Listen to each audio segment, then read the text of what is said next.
Hello বন্ধুরা, কেমন আছো সবাই? আমি অরিন্দম বিশ্বাস আর তোমরা দেখছো তোমাদের প্রিয় চ্যানেল টেক ইট ইজি। তো সবাই প্রস্তুত তো মেনের জন্য? নিশ্চয়ই বুঝতে পারছো আমি কোন মেনের কথা বলছি। হ্যাঁ, যারা 26শে সেপ্টেম্বর তাদের কাঙ্ক্ষিত চাকরি পুলিশ কনস্টেবল বা লেডি কনস্টেবলের প্রিলিমিনারি পরীক্ষা দিয়েছো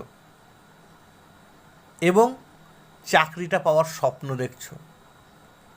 তো সেই স্বপ্ন পূরণ করার জন্য একটা কঠিন স্টেপ তোমাদের পার করতে হবে।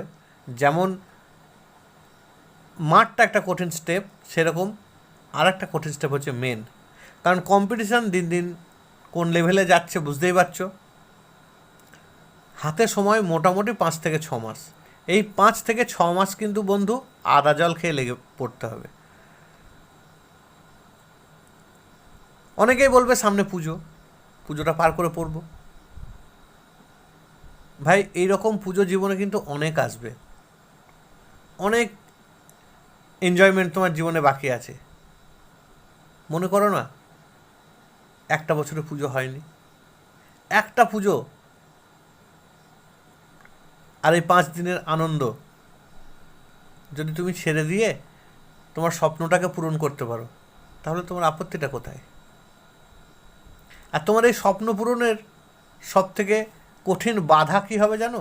দেখো, অঙ্ক তোমরা অলরেডি করে এসছো, জিকে তোমরা করে এসছো, জিআই করে এসছো, যেটা এখনও পর্যন্ত ভয় পেয়ে আছে ম্যাক্সিমাম আমার ভাই বন্ধু বোনেরা, সেটা হলো ইংরাজি। কারণ আমরা বাংলা মিডিয়ামের স্টুডেন্ট, বেশিরভাগ স্টুডেন্ট হচ্ছে বাংলা মিডিয়ামের স্টুডেন্ট যারা পুলিশের পরীক্ষার জন্য আসে। তো তাদের কাছে ইংরাজিটা কিন্তু একটা কঠিন সমস্যা। তাই বলে কি ইংরাজিটাকে ছেড়ে দেবো? ইংরেজিটাকে ছাড়লে আমার স্বপ্ন তো পূরণ হবে না। তাহলে কঠিন যে সমস্ত জায়গাগুলো আছে অভ্যাসের মাধ্যমে সেইগুলোকে করে নিতে হবে ইজি। আর এমন কোনো কাজ নেই যেটা মানুষ পারে না।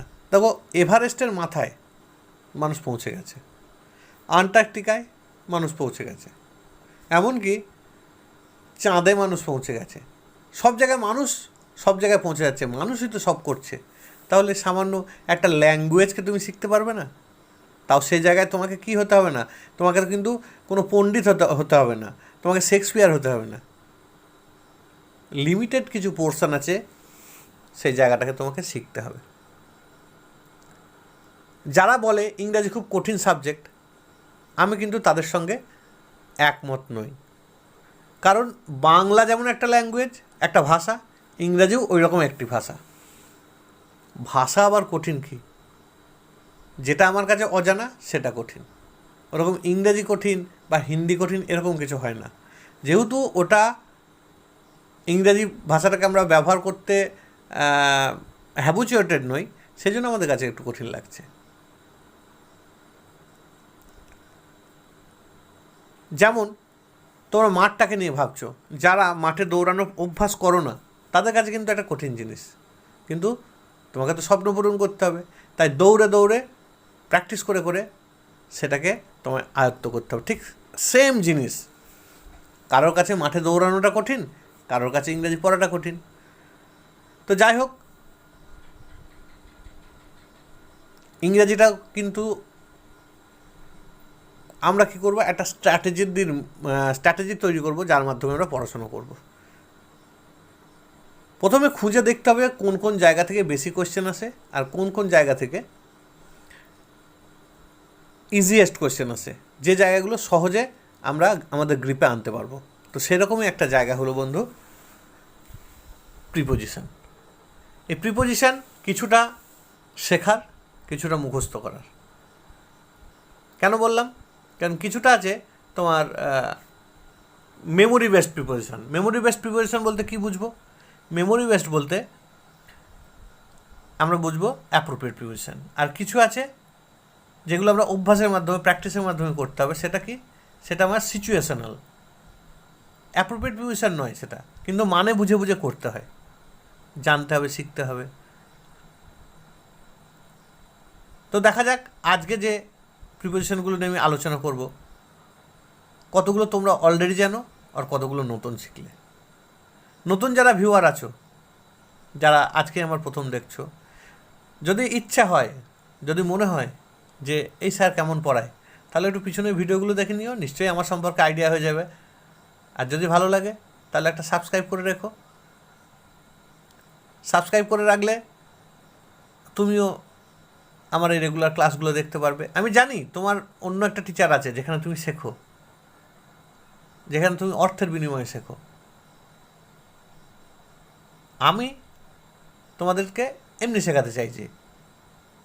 তোমরা যদি ইচ্ছে হয়, যদি আমার এইটাকে মনে করো যে আমার এই প্রয়াসটা তোমাদের কোনো কাজে লাগবে, তাহলে একটুখানি দেখো, আশা করছি ভালোই লাগবে। তো দেখা যাক আজকের fill in the blanks with preposition.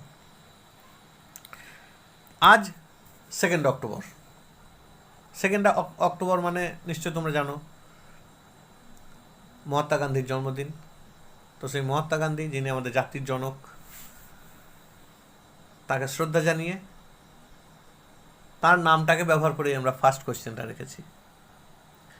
Number 1, Gandhiji was born dash 1869।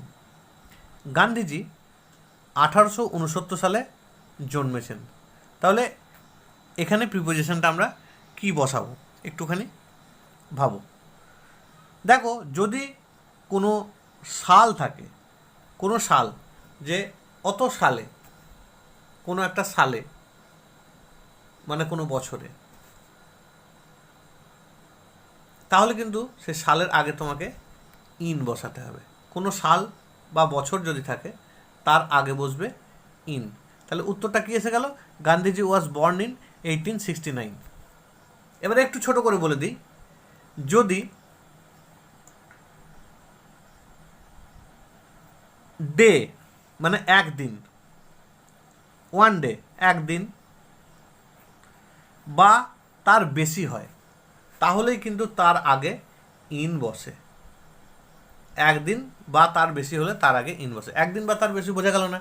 একদিন হতে পারে, তাহলে কি লিখবো? একদিনে, ইন এ ডে। একদিনে বেশি কি হয়? 3 দিন, ইন 3 days। এক সপ্তাহ, ইন এ উইক। এক মাস, ইন এ মান্থ। এক বছর, ইন এ ইয়ার। বা 1970 সাল, ইন 1970। এক শতাব্দীতে, ইন আ সেঞ্চুরি। 20th সেঞ্চুরিতে, ইন দ্য 20th সেঞ্চুরি। বোঝা গেছে? তাহলে টাইম যদি একদিন বা তার বেশি হয়, তার আগেই কিন্তু আমরা ইন বসাবো। কখন হবে এটা বোঝাবে, কিন্তু সেই এর অর্থ বোঝাবে কিন্তু মধ্যে, মানে ওই সালের মধ্যে। তাই গান্ধীজি ওয়াজ বর্ন ইন 1869 মানে হচ্ছে ওই সালের মধ্যে তিনি জন্মেছিলেন।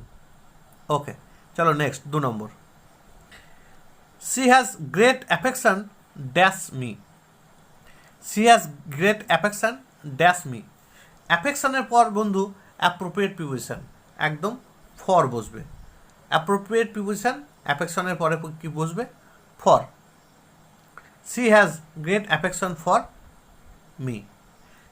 এইরকমই অ্যাফেকশনের মতো শুনতেই আরেকটি শব্দ আছে, সেটা হলো অ্যাফেকশনেট।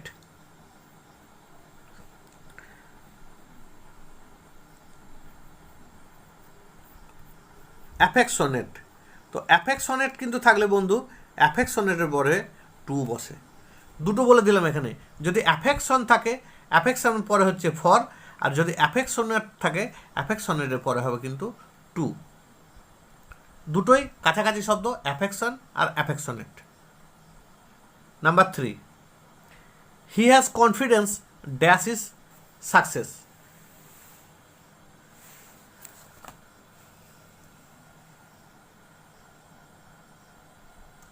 কনফিডেন্স মানে কি? আমার কনফিডেন্স আছে, আমার নিজের ওপর ভরসা আছে, সেটাকে বলে কনফিডেন্স। নিজের ওপর ভরসাকে বলা হয় কনফিডেন্স। কনফিডেন্সের পরে কি হয় শব্দ? কনফিডেন্সের পরে হবে ইন। কনফিডেন্সের পরে in. He has confidence in his success, সে যে সাকসেস পাবে তার ওপর তার নিজের ভরসা আছে। তাহলে কী পেলাম আমরা? কনফিডেন্সের পরে ইন, এটা কিন্তু একটা অ্যাপ্রোপ্রিয়েট প্রিপোজিশন, কনফিডেন্স ইন। দেখো যে জায়গাটা, যে ভরসাটা, যে কনফিডেন্সটা, আমি বারবার বলছি তোমরাও নিজেদের ওপর রাখো। যারা 25+ মার্কস পেয়েছো তারা নিজের ওপর এই কনফিডেন্সটাকে রাখো এবং পড়াশোনা শুরু করে দাও, মাঠের দৌড়াদৌড়ি শুরু করে দাও। নইলে কোনো ক্রমে যদি তোমরা পাস করে যাও, যারা 28 পেয়েছে হয়তো পাস করে গেলে, কিন্তু মেন পাস করার আর কোনো সম্ভাবনা থাকবে না, হাতে পাবে 1-1.5 মাস। যাই হোক, তোমরা সবাই সাবালক, নিশ্চয়ই নিজের ভালোটা বুঝবে। আসছি এবার আমরা, আচ্ছা কনফিডেন্সের মতোই আর একটা শব্দ আছে। কনফিডেন্সের মতোই মানে হচ্ছে কনফিডেন্স, আর একটা হচ্ছে শব্দ কনফিডেন্ট, একদম কনফিডেন্ট। তো কনফিডেন্সের বদলে যদি কনফিডেন্ট আসে তাহলে কি লিখবে বন্ধু? কনফিডেন্ট, কনফিডেন্টের পরে হয় অফ, কনফিডেন্ট অফ। তাহলে এইটা যদি থাকতো এই সেন্টেন্সটায়, he has confidence in his success, ওটা যদি কনফিডেন্ট দিয়ে করতাম কী হতো? He was confident of his success, he was confident of his success. তাহলে কনফিডেন্সের পরে হলো ইন, আর কনফিডেন্ট হলে হবে অফ। চলো দেখি next. The calculator is dash the table. ক্যালকুলেটরটা টেবিলের কোথায় থাকতে পারে? টেবিলের উপরে থাকতে পারে, নিচে থাকতে পারে, পাশে থাকতে পারে, মধ্যে থাকতে পারে। এবার টেবিলের মধ্যে তো আর হয় না, টেবিলের মধ্যে কোথাও রাখা যায় জায়গা আছে নাকি? বলে ড্রয়ারের মধ্যে বলতে পারি। যাই হোক, টেবিল বলা আছে, টেবিলে কোথায় কোথায় থাকতে পারে, উপরে নিচে পাশে সব জায়গায় থাকতে পারে। এবার এখানে দেখো সেরকম কোনো সেন্টেন্স, সেরকম কোনো প্রিপোজিশন আছে কি না। দেখো প্রথম প্রিপোজিশনেই পাচ্ছি আমরা অন। অন, অন মানে কি? উপরে। কেমন উপরে? দেখো উপর দিয়ে অনেকগুলো আমরা শব্দ পাই। অন মানে উপরে, ওভার মানে উপরে, অ্যাবাভ মানে উপরে, সবগুলো মানেই উপরে। অন কথাটাকে কিন্তু একটা স্পেশালভাবে ব্যবহার করা হয়। যেটার ওপর অন বলা হবে, যেটার ওপর অন বলা হবে সেটার সঙ্গে যদি টাচ করে থাকে তবেই অন হবে। মানে যার উপরে বলা হবে যদি তার সঙ্গে টাচ করে থাকে তাহলেই অন বলতে পারবো। তাহলে এখানে আমরা বুঝতে পারি যে টেবিলের ওপরে থাকতে পারে, তাহলে অপশান যখন অন আছে ওকে দিলাম অন। এই যে অন কোথায় আছে?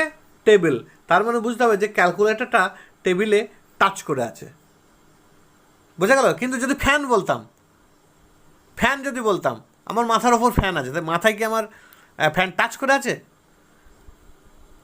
দেখতে হবে সেন্টেন্স অনুযায়ী। ধরো আমি একটা ফ্যান কিনে বাড়ি নিয়ে আসছি, মাথায় করে নিয়ে আসছি, তাহলে সেই ফ্যানটা কোথায় আছে? আমার মাথার ওপরে আছে, মানে অন মাই হেড। কিন্তু যদি আমার মাথায় ফ্যানে হাওয়া দিচ্ছে, ঘুরছে, তাহলে কি আমার মাথায় টাচ করে আছে? টাচ করে নেই। সেক্ষেত্রে কী লিখতাম? সেক্ষেত্রে লিখতাম ওভার। যখন একটু ওপরে থাকে সেটা তখন হয়ে যায় ওভার। চলো সেটা পরে আলোচনা করা যাবে, এখন যেগুলো আছে সেগুলো নিয়ে আলোচনা করি। হি ওয়াজ অ্যাংরি ড্যাশ মি। দেখো অ্যাংরি মানে হচ্ছে রাগান্বিত হওয়া, রেগে যাওয়া। অ্যাংরি দিয়ে দুটো প্রিপোজিশন আমরা পাই। অ্যাংরি, অ্যাংরি দিয়ে দুটো প্রিপোজিশন, একটা হচ্ছে অ্যাংরি উইথ আর অ্যাংরি অ্যাট। অ্যাংরি উইথ আর অ্যাংরি অ্যাট। এবার তাহলে উইথ কোথায়, অ্যাট কোথায়, কী করে বুঝবো? উইথ হবে যদি কোনো ব্যক্তির ওপরে রেগে যায়, মানে কোনো পার্সনের ওপর রাগে, তাহলে হবে উইথ। আর যদি কোনো কাজের জন্য রেগে যায়, তুমি একটা খারাপ কাজ করেছো, অ্যাকশান, সেই অ্যাকশানের জন্য হলে হবে অ্যাট। কি বললাম? যদি কোনো ব্যক্তির ওপরে রেগে যায় তাহলে হবে উইথ, আর যদি কোনো কাজের জন্য রেগে যায়, তুমি খুব বাজে কাজ করেছো তার জন্য রেগে গেছে তোমার বাবা, তাহলে হচ্ছে অ্যাট। চলো দেখা যাক এখানে কি আছে। He was angry dash me. Me মানে কি? মি মানে হচ্ছে পার্সন। তাহলে এক্ষুনি কিসে গেলাম বলো তো, কী হবে উত্তর? নিশ্চয়ই সবাই বুঝতে পেরেছো, অ্যাংরি উইথ মি। চলো next. You must be aware dash tigers. অ্যাওয়ারের পরে অ্যাওয়ার, বি অ্যাওয়ার, বি অ্যাওয়ারের পরে সবসময় অ্যাপ্রোপ্রিয়েট প্রিপোজিশন অফ হয়, বি অ্যাওয়ার অফ টাইগার্স। তারপরটা he is staying dash Morgram a village dash West Bengal. দেখো দুটো জিনিস দেওয়া আছে, একটা দেওয়া আছে মোরগ্রাম। মোরগ্রাম কি না এ big village dash West Bengal. West Bengal একটা, দুটো জায়গার এখানে নাম দেওয়া আছে, মোরগ্রাম একটা জায়গা, ওয়েস্ট বেঙ্গল একটা জায়গা। দুটো ব্ল্যাঙ্ক আছে, দুটো ব্ল্যাঙ্কে কী বসাবো? দেখো আমরা কি জানি না ছোট জায়গার আগে অ্যাড বসে, বড় জায়গার আগে ইন বসে। এখানে বলা আছে he is staying dash Morgram a big village. মোরগ্রামটা কি একটা বড় গ্রাম, বড় ভিলেজ, তাহলে এটা কি বড় জায়গা? এর আগে নিশ্চয়ই তাহলে ইন বসবে না বন্ধু। গ্রাম যত বড়ই হোক তার আগে কিন্তু অ্যাটই বসবে, ঠিক আছে? যদি সে কোনো গ্রামের নাম দেওয়া থাকে, যে কোনো গ্রামের নাম, তার আগে কি বসবে? অ্যাট। তাহলে বুঝতে পারছি হি ইজ স্টেইং, এটার মধ্যে কি বসালাম? অ্যাট মোরগ্রাম। সেটা কি a big village dash West Bengal. West বেঙ্গলটা কি? ওয়েস্ট বেঙ্গলটা একটা রাজ্য, মাথায় রাখবে যে রাজ্যের আগে সবসময় ইন হয়। তাহলে আমি কী পেলাম? অ্যাট আর ইন, অপশান বিতে সেটা আছে, অ্যাট আর ইন। এবার এই উপলক্ষে একটু ছোট করে বলে দিই, যদি কোনো জেলা, কোনো রাজ্য, কোনো দেশ, মহাদেশ, পৃথিবী, এই শব্দগুলো থাকে, দেশ, মহাদেশ, পৃথিবী, রাজ্য, জেলা, বা কোনো ব্লক উল্লেখ করা থাকে অমুক ব্লক, তাহলে কিন্তু তার আগে ইনই হবে। চলো next, he stumbled at the stone and fell dash a ditch. দেখো হয়তো দুটো শব্দ এখানে তোমরা নতুন পাবে। একটা হচ্ছে স্টাম্বল, স্টাম্বলড মানে কথার অর্থ হচ্ছে কি?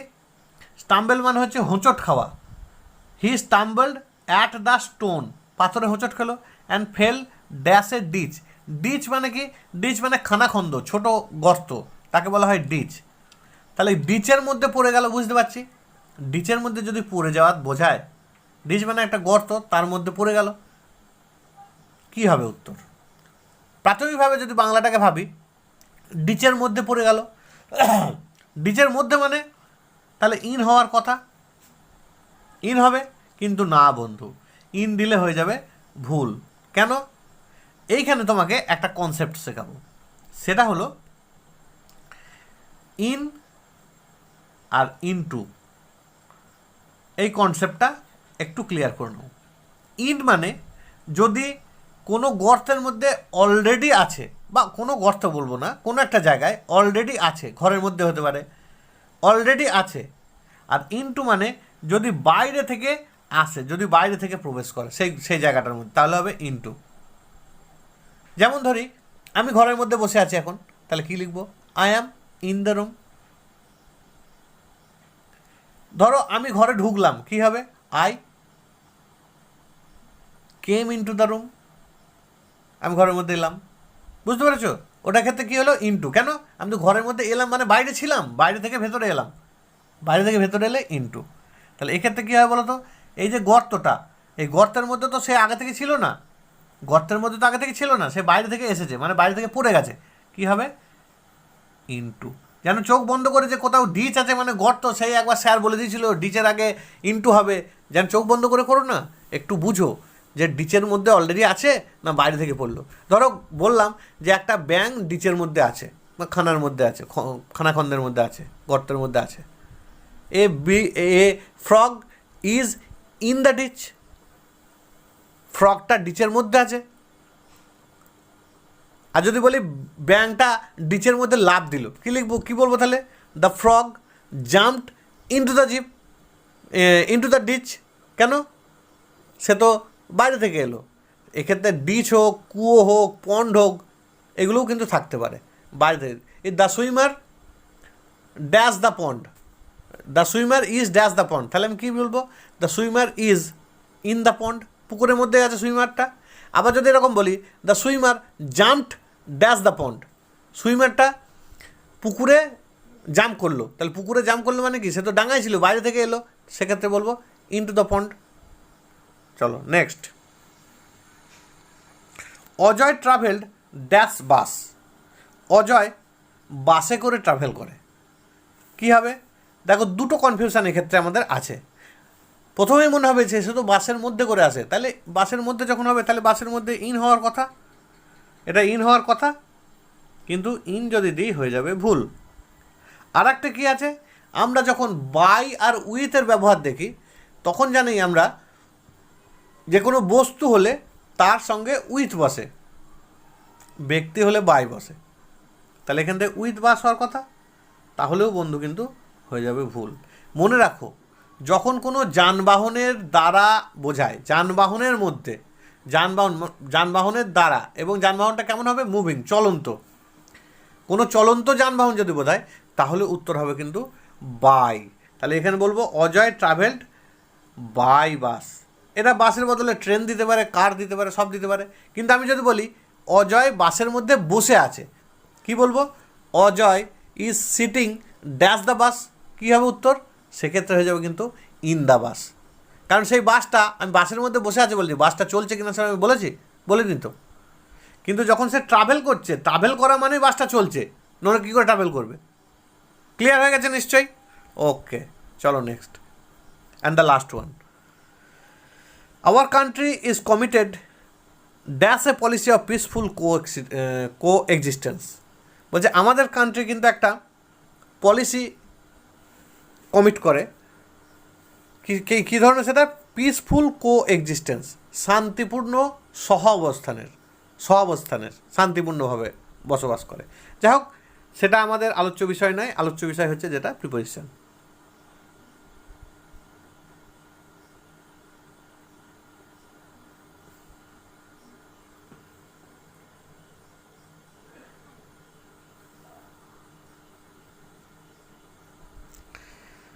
একটুখানি মাপ চেয়ে নিচ্ছি, দেখো একটা প্রিন্টিং মিস্টেক হয়েছে, এই অপশানগুলো কিন্তু একটাও হবে না, অপশানগুলো আমার ভুল দেওয়া আছে, সরি, এক্সট্রিমলি সরি। আসলে টাইপ করার সময় মিস হয়ে গেছে এই জায়গাটা, এটা চেঞ্জ করা হয়নি। যাই হোক, আমি ডাইরেক্ট শিখিয়ে দিচ্ছি। Our country is committed dash a policy of peaceful co existence. দেখো, কমিটেড আমরা দুটো জায়গায় ইউজ করতে পারি। একটা হচ্ছে কোনো নেগেটিভ কাজ করার কমিটেড হতে পারে, যেমন সে সুইসাইড করলো, সেক্ষেত্রে কী হবে, হি কমিটেড সুইসাইড। তাহলে যদি কোনো নেগেটিভ অ্যাকশান বোঝায় সেক্ষেত্রে কমিটেডের পরে কোনো প্রিপোজিশান হয় না, কোনো প্রিপোজিশান হয় না। কখন না, কমিটেডের পরে যদি কোনো নেগেটিভ অ্যাকশান বোঝায়, ধরো সে একটা ভুল করলো, হি কমিটেড এ মিস্টেক, তাহলে কমিটেডের পরে কোনো প্রিপোজিশান হবে না।